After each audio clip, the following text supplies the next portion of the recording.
사람의 활동이 없는 공간이었어요.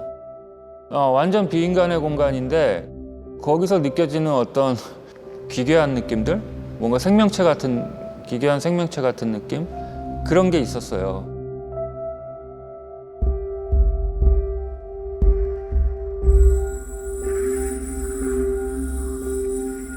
벙커라고 그러나요? 그냥 탄성. 우와.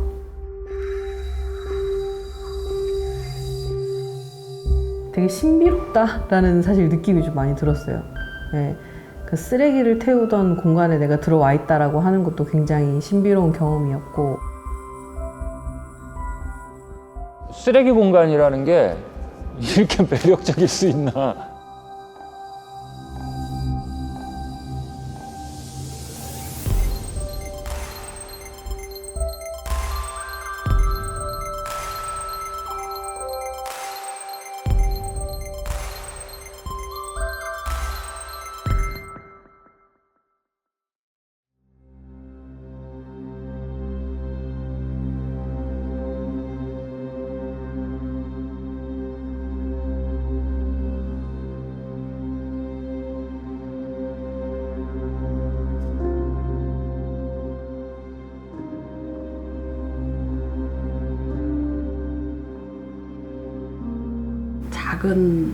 작은 마을 같은 느낌?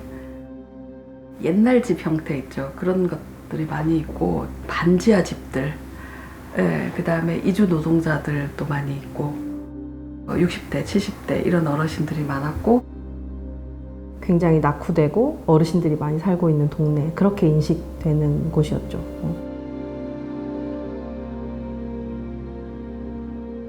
그러니까 그 소각장 건설 계획이 확인되면서 주민들은 적극적으로 이제 반대 운동을 했는데 난리가 났죠. 동네가 다 시끄러웠어요. 말도 못했어요. 다들 그냥 이제 여기는 죽음의 도시가 된다. 우리가 데모를 엄청 대대적으로 했어. 이 작은 동네에서. 길을 우리가 막고 막 했걸랑 이렇게. 그랬더니 길을 막은 그 죄로 묶었었어. 그러니까 도로 교통법 저기 도로 막 점령해가지고. 그랬걸랑. 그렇게 하고 시청 대문 부신 거 내가 다 짊어진 거 아니오. 우리 회장님 고생 많이 하셨어. 그거 막다가 안 갈 때도 다 놔둔다고 그랬었어. 우리가 면회 갔었어요. 구치소에. 구치소인가? 그래요. 거기 내리는데 우리가 무슨 죄가 있어요? 다 묶여가지고 이렇게 손발도 묶었죠. 묶어가지고 이렇게 구치소 안으로 들어가는 건가? 그걸 봤어요. 막 가슴이 저리더라고. 우리가 동네 살리자고 앞에서 일한 죄밖에 없는데. 앞에서 이런 죄뿐이 없어.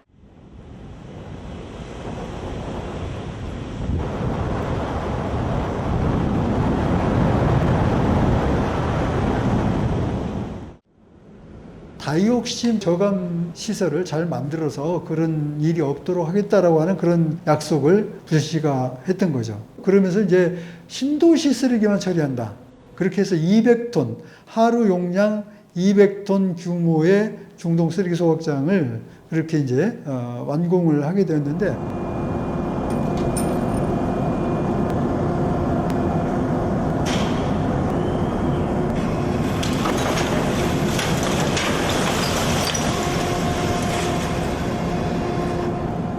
쓰레기 소각장은 들어서지만 푸른 마을에로 만들자 우리 동네를. 이제 첫째는 분리수거를 하자. 태울 것만 태우고 못 태울 것은 여기에 들어오지 않게 하자. 그래갖고 쓰레기 분리수거 운동을 전국에서 우리가 최초로 했어.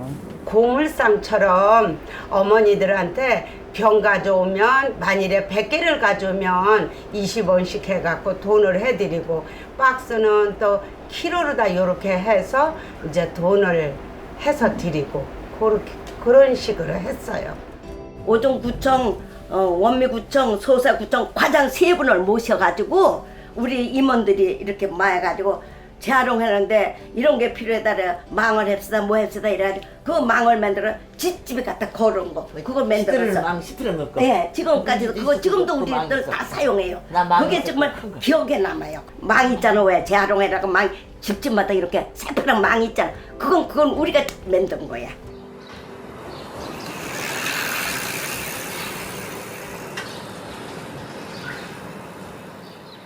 그동안 공개를 미뤄왔던 전국 쓰레기 소각장별 다이옥신 검출 수치가 공개되었습니다. 전국 11개 쓰레기 소각장 가운데 부천 중동 소각장에서 가장 많은 다이옥신이 검출된 것으로 드러났습니다. 가동한 지 2년밖에 안 되는 경기도 부천의 중동 소각장입니다. 이곳에서 검출된 다이옥신 농도는 23.12 나노그램, 선진국 규제치의 230배나 되는 수치입니다. 그 발표 나오니까 뭐 말도 못했죠, 주민들이. 그래서 그냥 다 덜 들고 일어났죠, 폐쇄하라고.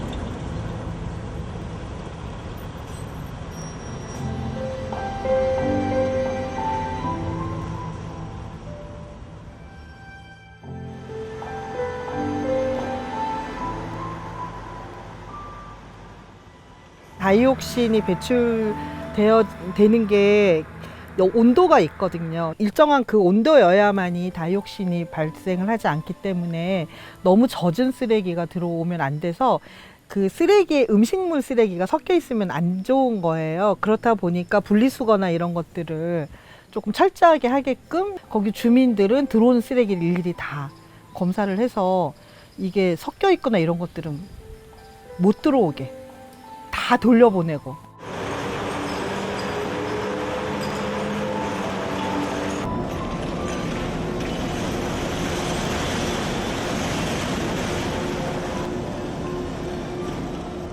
태울 거 안 태울 걸 가려내는 거.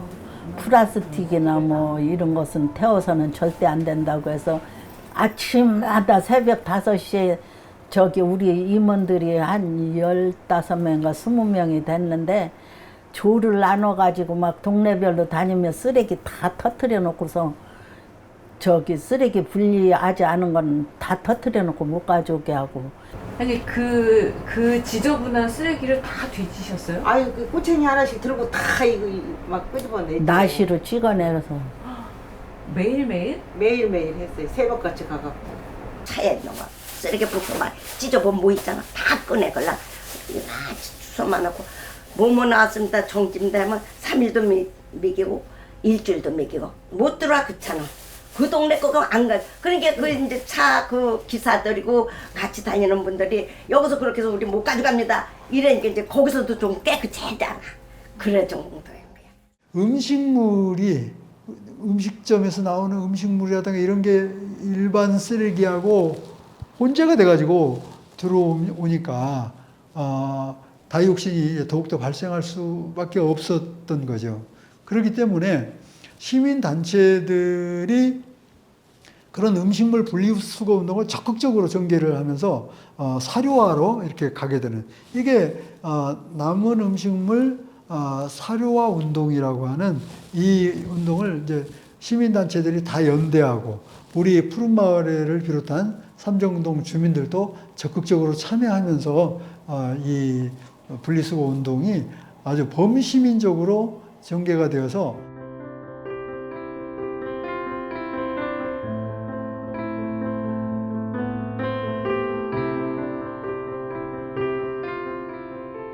주민들이 반대 운동을 하는 경우는 많지만 반대 운동 하는 거를 대안에 만드는 운동하고 같이 전개하는 경우는 굉장히 드뭅니다.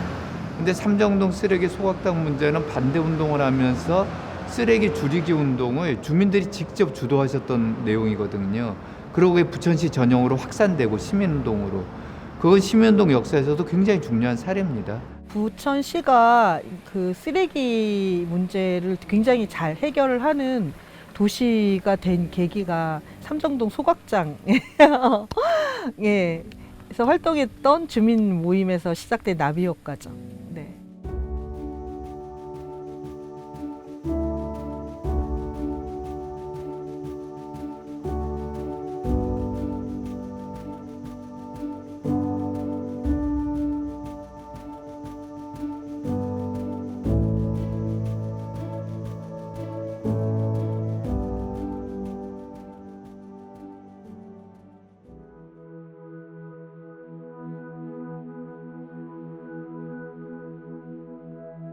이 공간을 과연 어떻게 활용할 수 있을까?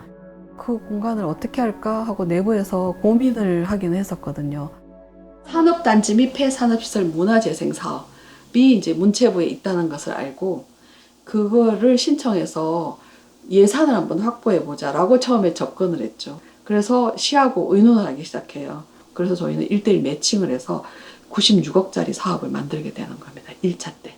그래서 어르신들 요구는 복지관에 우리가 이용하던 수영장이 없어졌으니까 삼정동 소각장에 새로 뭔가 이제 시설할 수 있는 예산이 있다고 하니 우리 수영장을 좀 만들어 달라. 그리고 또 어떤 분들은 그냥 아예 소각장을 다 없애버리고 공원을 만들어 달라. 뭐 이런 요구를 하시는 분들도 계셨고요. 주민들이 복지시설을 원했었거든요.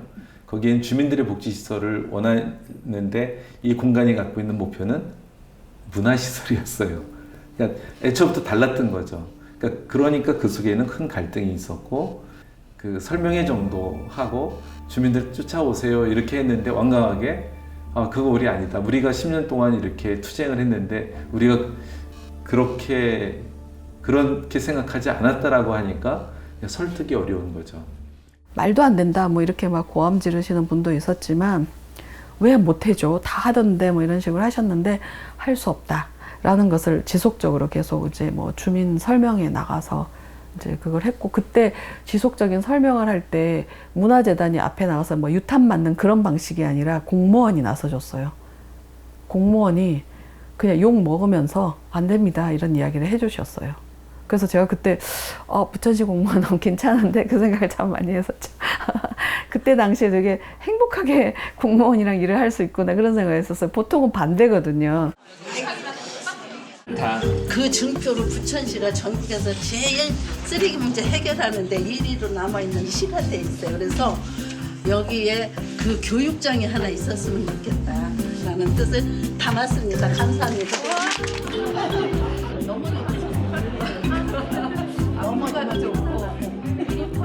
융합되어 있는 그런 공간으로 태어났으면 좋겠다. 그 문화적인 공간의 메인들은 비어져 있어야 됩니다. 삼정동의 앞으로의 나아갈 방향 내가 왜 대개 도시 재생을 하는 지역의 사람들은 60, 70, 80이에요. 그러면 70 먹은 할머니가 나와서 나머지 여생을 편하게 살기 위해서 이거 해주세요를 요구하는 경우가 훨씬 더 많습니다.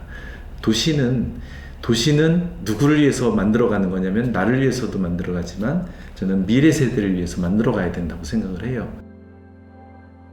강압적으로 이게 우리가 맞거든요 하고 설득하는 것이 아니라 그 경험치, 경우의 수를 넓혀주는 거죠. 그러니까 지금까지 알고 있는 것은 수영장하고 그 공원밖에 알고 있지 않았다면 다양한 경우의 수를 알고 한번 선택해 보세요.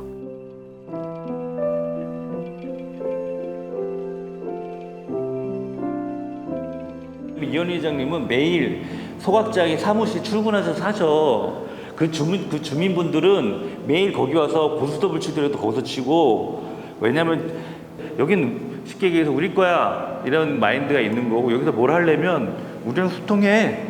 어쨌든 어르신들한테 그 과정들을 설명하고 설득해야 되는 시간들이 좀 필요했다고 생각이 들어요. 그래서 이제 예술가들이 어르신들에게 문화예술로 이제 부드럽게 다가간 거죠.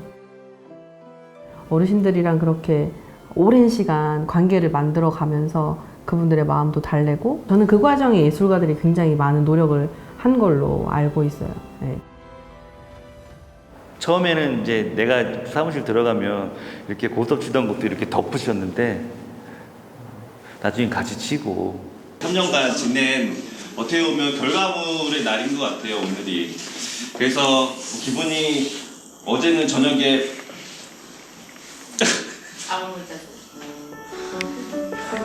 이게 5일 만에 공간 이렇게 바꾼 거거든요. 5일 만에.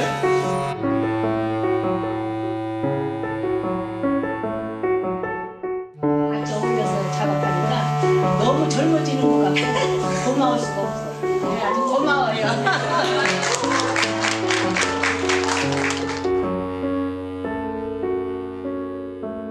프로그램을 계속 이제 운영을 하거든요. 그래서 운영을 하고 난 다음에 이제 모두 다 동등하게 의견을 한번 내봅시다 해가지고 모두 다 냈는데 마지막에 복합 문화 공간이 나왔어요. 문화 공간을 해달라.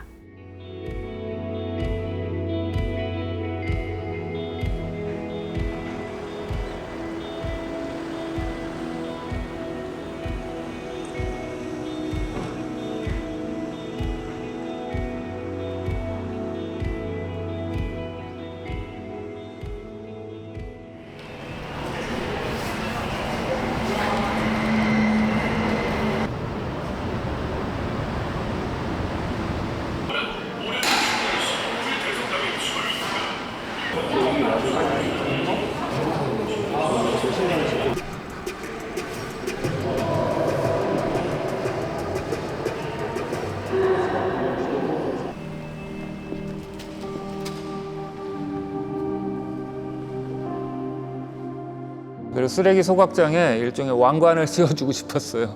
그러니까 이게 혐오 시설이 더 이상 혐오 시설이 아니고 여기는 뭔가 여러분들에게 의미 있는 시설입니다라는 거를 보여주고 싶었던 게 있었죠.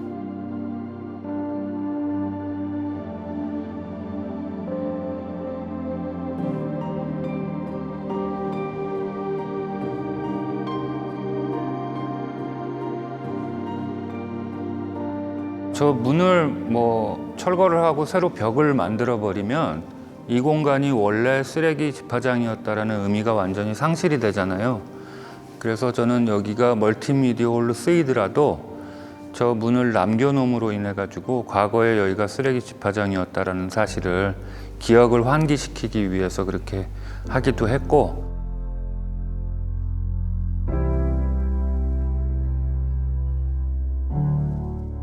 여기는 쓰레기를 모아놓는 벙커입니다.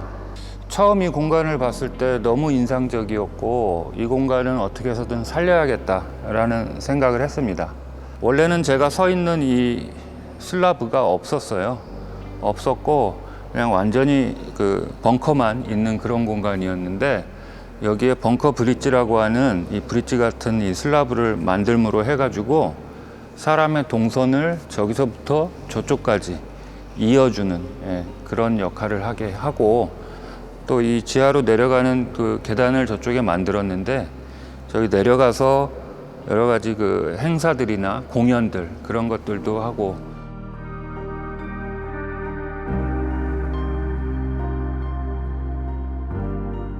기본적으로 이 공간 전체가 창문이 하나도 없는 완전히 어두운 공간이었거든요. 그래서 사람의 동선을 새로 만들면서 햇빛을 좀 더 안쪽까지 끌어들여야 되겠다는 필요성을 느꼈어요.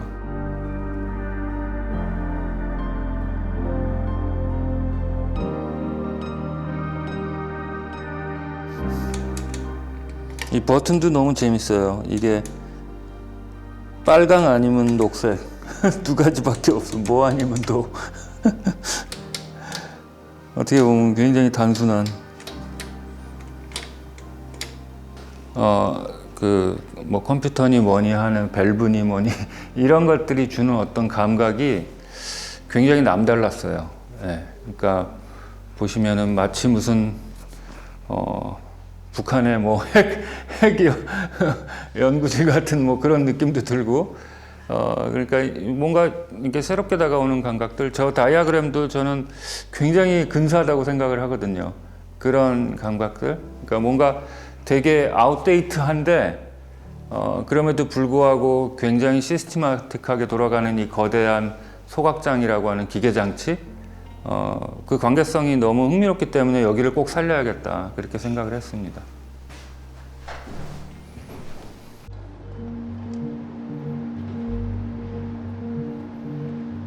제가 구상했을 때 컨셉 자체가 사실 소각 과정이 굉장히 선형적이기 때문에 인간을 위한 복도를 새로 만들면서 그 소각의 과정들을 경험할 수 있게 한 거거든요.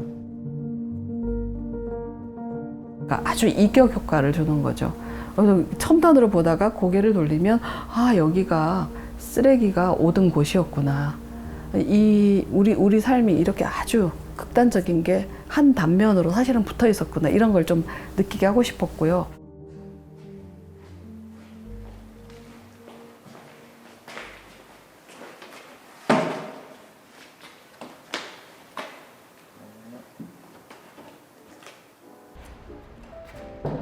저는 항상 화이트 큐브에서 보통 전시를 하게 되었는데요. 이런 좀 색다른 공간에서 전시를 설치 작업을 해보면 어떨까.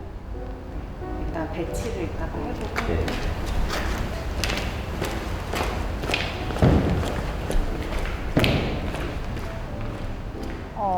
어떤 장소에 제 그림이 놓였을 때 어떤 분위기를 낼 수 있는지에 대한 좀 고민들을 해왔거든요. 그래서 이번에 그런 실험을 하기 위해서 또 선택한 부분이 있고. 또 여기가 못을 박을 수 없어서 이제 기존에 사실은 벙커라는 공간이 제일 하고 싶었긴 했어요. 근데 이미 예약이 차 있어서 할 수는 없었거든요. 사실 네, 벙커 공간을 이제 작가들이 제일 하고 싶어하는 장소로 선택하는 것 같아요.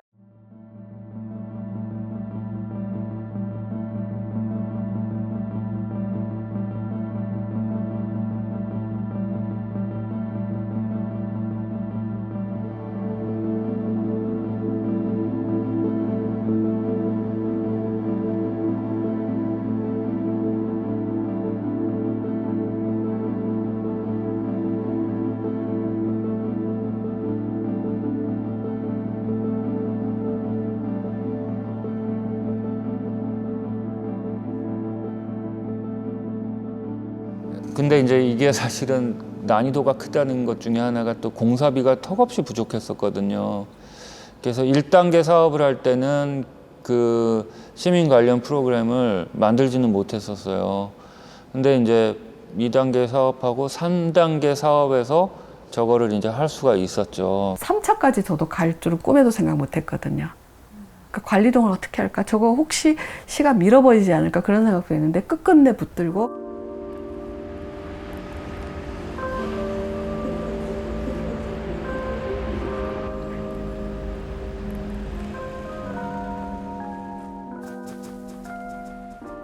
제가 생각했을 때는 아마 전국의 지자체 중에 리모델링을 이렇게 3단계까지 가면서 한 케이스도 없을 거라고 저는 생각을 해요.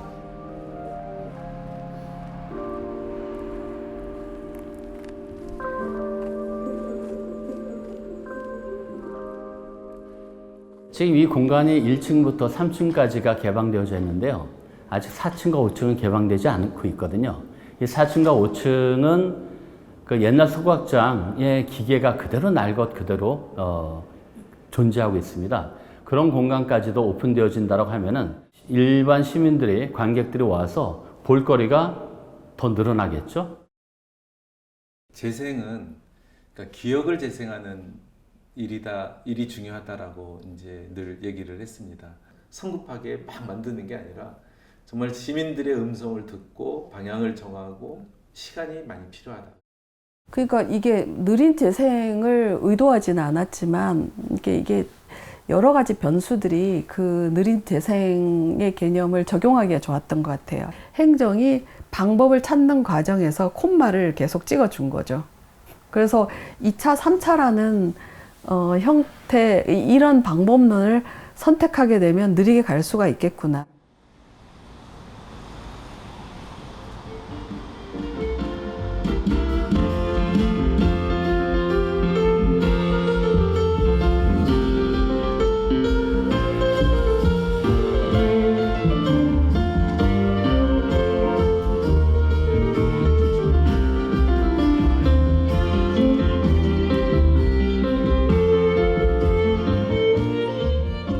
아이들이 일반 미술관 가는 것보다 이 B3구에 온 것을 되게 재밌어요. 왜냐면은 이 공간이 주는 특수함이 있잖아요.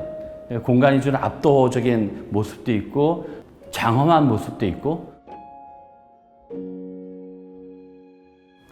그러니까 부천에 살고 계신 분들 말고 다른 분들한테 삼정동 소각장 프로젝트를 소개했을 때 거기 쓰레기 태우던 곳인데 가면 냄새도 많이 날 것 같고 아무리 문화공간으로 잘 꾸며놔도 가고 싶은 공간은 아닐 것 같다라고 말씀하시는 분들이 굉장히 많았었거든요. 근데 부천 시민들은 달랐어요.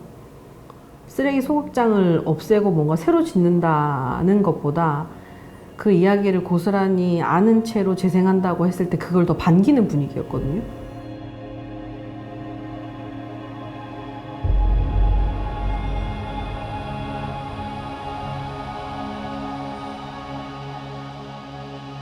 초창기에 다이옥신 한번 나오고 그 이후부터는 시설 개선을 해서 또 운영도 잘 되고 해서 뭐 다이옥신 면에서는 계속 0.001, 뭐 0.000 나노그램 정도 나왔기 때문에 시설 환경 문제에 대해서는 전혀 문제가 없었고 이 동네 사는 주부였었고 소각장에 들어선다는 이유로 이제 푸른 마을의 회장을 하다가 나중에는 협의체 회장까지 한 다이옥신 저감 시설도 안 한 상태로 했기 때문에 주민들에게는 큰 아픔이었죠.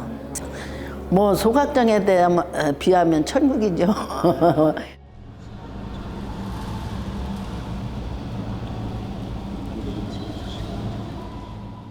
신기해. 바람으로 선풍기가 도나 그랬는데 그게 여기 와서 보니까 진짜 저게 움직이는 머리가 있잖아. 머리 밑에가 여기 이렇게 돼 있는 거. 나는 와서 여기서 선풍기 바람 부는 줄 알았어. 5, 6개인가 7개가 여기 저 축이 움직이는 부분. 기가 막히네. 난 비상구가 뭔가 이 깊이가 49m. 39m 깊이가. 네, 그래서 비상구였다고. 그러니까 그 이제 이게 그 깊이 여는 거. 이게 39m래. 여기 완전히 쓰레기 태웠던 자리인데.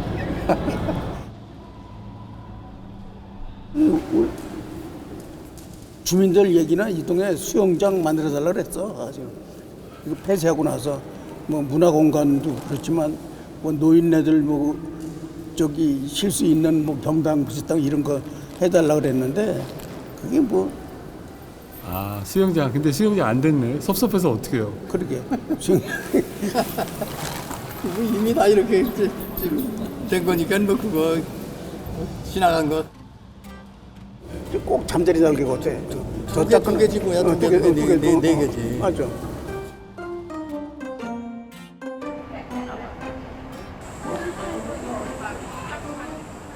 거기 2층에 3층에 올라가 구경해봤는데 껌껌한데 뭐 반짝반짝하기만 해지 별로 흥미있는 게 한 개도 없어. 수영장 만들자면 나도 되겠어. 이거 시청 직원들이 보아요? 공무원들이? 나중에 볼 수 있죠. 나중에. 아니 우리 경로당 좀 늘려달라고. 건의해도 안 돼.